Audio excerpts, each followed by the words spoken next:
Well, hello there. We're going to talk about Tuesday Food Bank. On Tuesdays, I go to the food bank after Mondays.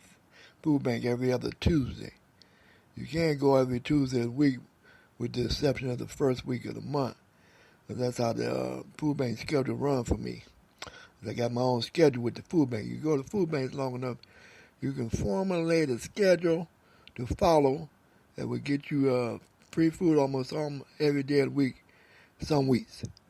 So you get plenty of free food, not of your choice, whatever was available, but you can do it pretty much 4 or 5 times out of a week, which is pretty good.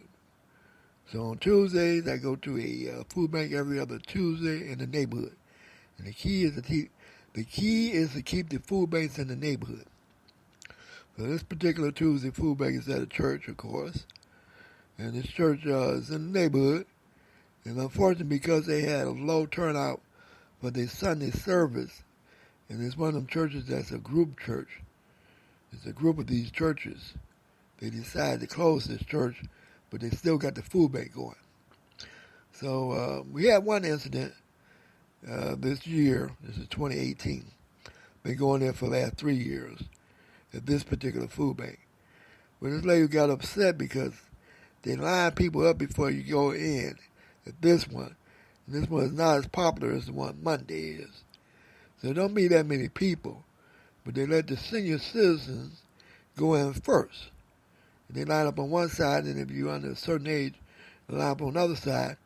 And there's one lady, she took advantage of that. And what they do is the move. They act like they act like they ain't seen you in a long time. And they go up there and greet you like they ain't seen you in a long time with the hello, how you doing? And then they start a conversation. So while they start a conversation with you, normally that person be first in line. So that's the move to get in front of everybody else. Then they start that A and B conversation. And they keep the conversation going until the doors open. Then when the doors open, you get your numbers. And they still doing the numbers at that one. So they got the honor system, and they make their numbers, all their numbers are accountable. So when they give you a number, you got to go downstairs to the people that's volunteering and pass that number out. If you don't pass that number out, they will not give you no food. So you can't steal none of their numbers. And they use the same numbers over and over again. These are handmade numbers out of cardboard. And that system seems to work because they don't have a whole lot of people. But they make sure that that number is accounted for before they pass you out the food. First thing they ask you for is your number, and they make sure that number is in order before they pass you out the food. So that's how you keep everybody accountable. But then the move is the nigger slick move. Everybody got a nigger slick move. Seems like everybody got a nigger slick move at the food bank. So that's what that lady does. She has an A and B conversation with somebody that's, because she's well known enough to consolidation to start a conversation. So once you get the conversation started, she's going to move to the back of the line when that door opens. Stay right up there in the front of the line where the person was what she was talking to, and that's how she gets in before some other people. And other people got jealous about that. And the lady that takes the numbers and where you write your name down and give out the numbers, had to remind people that that person is not going to get any more than you are, any less than you are. She just going to get it ahead of you as far as the time is concerned. And my rule of thumb at the food bank, you got all day to get at the food bank. I don't have a time factor. You don't be in a hurry just to get anywhere at the food bank. A lot of times people have 2 banks to go to. So they want to go to the other one so they can be first in line at the other one on the same day. And that's why a lot of people be upset when somebody take advantage of a situation like that because they hip to the move. First thing they do, they mosey on up front and start that conversation. And you know that person ain't moving to the back of the line. So what they have to do is tell the person to have that conversation. Say, well, when I door open, you got to move to the back of the line because don't use me to get in front of everybody else. And don't be so guardable. And not only is somebody to be a man-woman combination, sometimes be two men, and they do that in 2 women sometimes. They know each other. But they play the same game. And we get in front of somebody. And like I said, people are very territorial at the food bank. When they get their spot in line, they want to hold their spot tight. So what happened was these 2 ladies was complaining about that all day, and they was in front of me, then I right behind them, and then the time factor was about 5 minutes at the most. That's why that lady got about 5 minutes on them ahead of time for being in front of them. And that upset them because they said that was disrespectful for them to wait in line and see her mosey up front and get in front of them like that. So people are very territorial about that spotted line. That's something to learn about when going to the food bank, that's for sure. And so that's what happened at that Tuesday food bank that we have that's close by in my for me in the neighborhood. There's another food bank on Tuesday that it's a little farther out from me to come, but they get the semi truck. Normally you don't get it from Gleaners, and that's where you buy your food from Gleaners. And then you got Forgotten Harvest. That's where people donate their food from the grocery stores and stuff, and supermarkets. Before they give it up to the land bank, they give it to Forgotten Harvest, and that's pretty much free. The other one at Gleaners, you have to pay for that.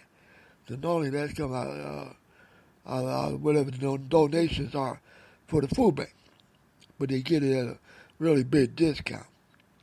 They get it at bulk and store it at bulk, and they get a lot of produce for free from Eastern Market.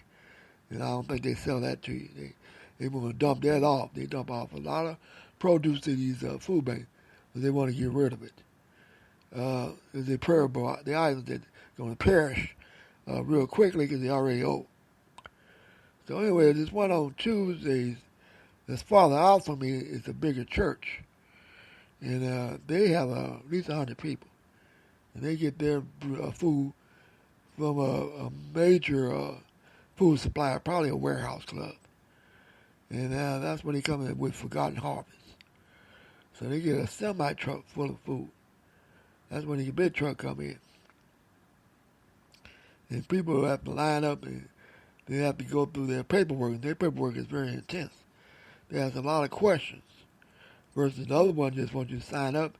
And the other tools I go to just want you to sign up and you got to be in a zip code. Zip code is another thing that plays a key factor with food banks. Sometimes their paperwork requires them to only pass out food with people in a certain zip code. This one I go to too is the big one. The big church, they don't require a zip code, but they require more information. And they require your income information, but not proof of income, but just for you to state your income and how many people in the household and things like that. So they've got a little bit more paperwork to fill out, but they'll take anyone throughout the Tri-County area. They're not bounded by their zip code, but they always be the early birds there. They might start at 10, 11 o'clock passing out the food, but they open the doors at 8, and people be there at 8 o'clock to be the first in line, or 9 o'clock to be the first in line. So with me, I'll be there around 11 when the truck get there. So I'll be towards the last in line. It don't impress me to wait 2 or 3 hours just to be the first in line. Sometimes you're going to benefit from it, as there'll be a slim selection on some items, and you'll get that for being the first in line. But the rewards don't outweigh the time that you got put in to wait. I don't want to wait that extra time. I'm more an afternoon person, so I'm a little laid back about it. Not an early bird with the food bank. I try to cater all my food banks around after 9 o'clock, 9, 10, 11 o'clock. 11 o'clock, 1 o'clock is good for me. 2 o'clock, very good for me. I'm an afternoon type person. Late morning and afternoon is good for me. And most of my food banks I go to on the east side is like that. So anyway, that food bank is more intensive. Probably have more people there. And there's a number caller. There's a guy that call out the numbers.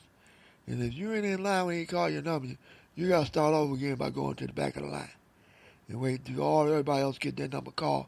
Which might take an hour because it'd be about 100 people at that food bank versus 20 or 30 at another food bank.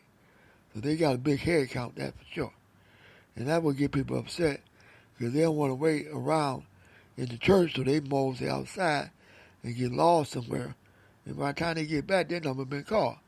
And you say, I cannot put you in line in front of somebody else, or they're going to get upset. Because they get your number as ahead of theirs, but they figured you was out of line, so you missed your turn. So that's how the number caller do that. We got a person that just call out numbers. He come in and get a group of people in the church, and he call them numbers. It might be 20 people he get. We keep it moving, 20 people at a time. And they keep the line moving, and it's an outdoor event. Some events are outdoors, and some events are inside. The outdoor events, I only got caught one time in the rain, and that was enough for me not to do that again. It ain't worth getting wet for. Food get wet, and it just don't work. So I got caught one time in the rain. I made sure that won't happen again with no outdoor event. So anyway, this person always have to remind people, if you get out of line and go somewhere and you're not in line at the church and you be in the parking lot somewhere, but you be out there smoking cigarettes, they don't want you smoking cigarettes on the church property. Or in the church, they do it around church property. But they really don't want you smoking on church property. That's another thing about them cigarettes. People smoking cigarettes around church property. But that'll be my Thursday account. I'll tell you about that one. But anyway, that's what happened with this Tuesday one. So we still got our early birds.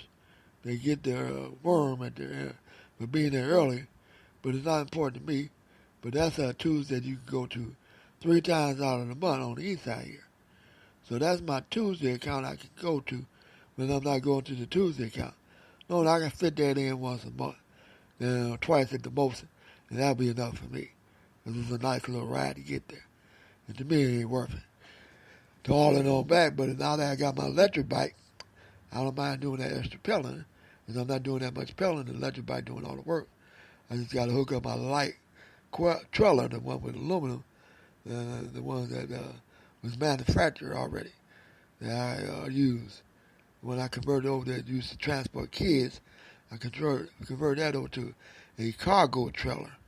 And it works out pretty good because it's made out of aluminum and it's lightweight, so it's easy to roll with a battery-operated bike. It won't drain that much on the battery. But the ones I make out the bed rails made out of metal, and they get their weight up, so they some heavy trailers. But I can make them bigger than the manufacturer trailers. But at the same time, you make them bigger, they also be heavier. So anyway, I seen one of my neighbors, I call her a dog woman. She be at that food bank, and she be packing up, she be packing that stuff up, coming in last. And I know sometimes I walked her home one time with my car, but it was a long ride back home from walking her home. And loaded my trailer up. That's before I put this third wheel on the trailer. But that's the one person I know. One thing about a food bank, you'll get to know people and see people you might know. So this is a good social event too. So rewards are pretty good. Get a chance to get out the house, have a social activity to go to, and if you exercise with a bike, you can ride your bike without the motor. But if you get lazy like me and you get the motor, well then you just getting out the house with the rewards being the food at the end of the day. That's your reward. And you get to socialize. So that's a win-win event, especially once you retire. Like I am, I'm early retired, so it's to my advantage. That's for sure. So I'm seeing I'm about 1 minute to go, so I'm almost at my finish line. So what I'm going to do is wrap it up with the Tuesday event. I got 2 Tuesday events to go to. I used to go to a third one that was not too far out the neighborhood, but they didn't give out that much goodies. They mostly feed you at that one. So you want some hot food, you can go to that one on Tuesday. And that would be around the same time the one that I would go to in the neighborhood that just pass out numbers, that do not the Forgot Harvest, but do the gleaners. They get most of their food from gleaners.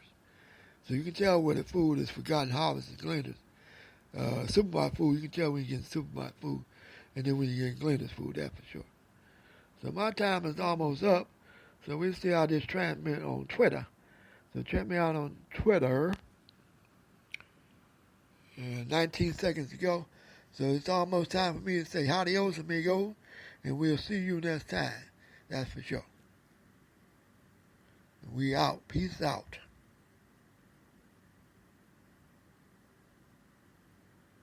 1, 2, 3, and out.